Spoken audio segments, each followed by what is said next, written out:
Kerala state service pensioners അസോസിയേഷന്റെ നേതൃത്വത്തിൽ കളക്ടറേറ്റിന് മുമ്പിൽ ദ്വിദിന സത്യാഗ്രഹം ആരംഭിച്ചു. KPCC മുൻ പ്രസിഡന്റ് മുല്ലപ്പള്ളി രാമചന്ദ്രൻ ഉദ്ഘാടനം ചെയ്തു.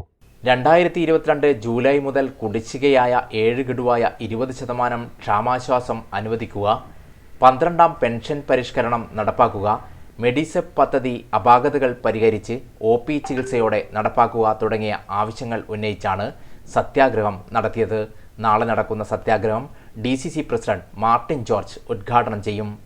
5 ലക്ഷത്തോളം വരുന്ന നമ്മുടെ സർവീസ് മേഖലയിലെ പെൻഷൻകാർ അവരുടെ ന്യായമായ ആവശ്യങ്ങൾ, അവകാശങ്ങൾ കഴിഞ്ഞ 9 വർഷക്കാലത്തേറെയായി അതിശക്തമായി സർക്കാർ മുമ്പിൽ അവതരിപ്പിച്ചുകൊണ്ടാണ് കേരള സർവീസ് പെൻഷനേഴ്സ് അസോസിയേഷൻ മുന്നോട്ട് പോയിക്കൊണ്ടിരിക്കുന്നത്. സർക്കാർ ഈ കാര്യത്തിൽ ഇതുവരെ കുറ്റകരമായ വീഴ്ചയും മനോഭാവമാണ് കാണിച്ചിട്ടുള്ളത്. നിഷേധപരമായ നിലപാട് സ്വീകരിച്ചുകൊണ്ടാണ് സർക്കാർ മുന്നോട്ട് പോയിക്കൊണ്ടിരിക്കുന്നത്.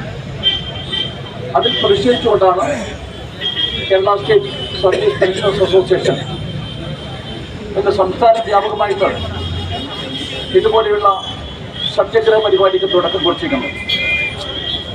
2 ദിവസം നീണ്ടു നിൽക്കുന്ന സത്യാഗ്രഹ പരിപാടിയാണ്.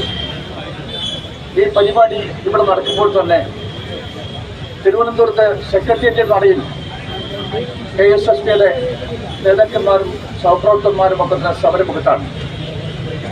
അതുപോലെ മറ്റ് 13 ജില്ലാ തലസ്ഥാനങ്ങളിലും കളക്ടറേറ്റുകളുടെ മുമ്പിൽ ഇത്തരം സമര പരിപാടികളുമായിട്ടാണ് നിങ്ങൾ മുന്നോട്ട് പോയി.